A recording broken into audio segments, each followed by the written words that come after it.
Hi hello. రోజు ఇడ్లీ పెడితే పిల్లలు ఇష్టంగా తినరు, నచ్చని పిల్లలు చాలామంది ఉన్నారు. అలాంటప్పుడు ఇలా చేసి పెట్టండి, వాళ్ళు ఇష్టంగా తింటారు.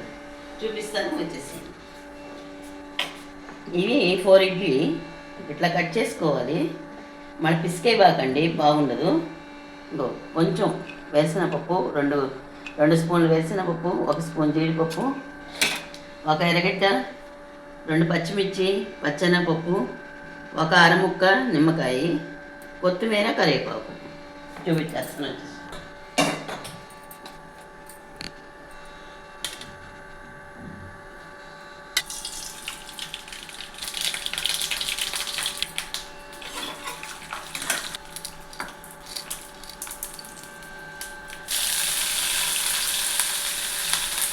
కొంచెం వేసుకోవాలి, ఇడ్లీలో ఉప్పు వేసి ఉంటాం కాబట్టి కొంచెం సరిపోద్ది.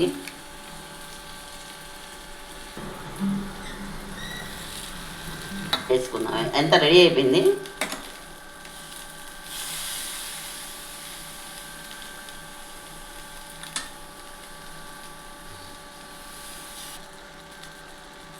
ఇంక రెడీ అయిపోయింది.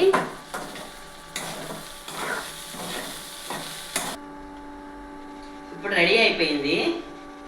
దీన్ని చియాళ్ళు అంటారు నెల్లూరులో. ఇది ఒక్కసారి అయితే ట్రై చేయండి. నిమ్మకాయ వేసి, జీడిపప్పు వేసి, వేసిన పప్పు వేసి చేయడం వల్ల ఏంటంటే చాలా టేస్ట్గా ఉంటుంది, చాలా బాగుంటుంది. ఒక్కసారి అయితే ట్రై చేయండి, మీకే నచ్చుతుంది, మీ పిల్లలందరూ తింటారు. Like, share.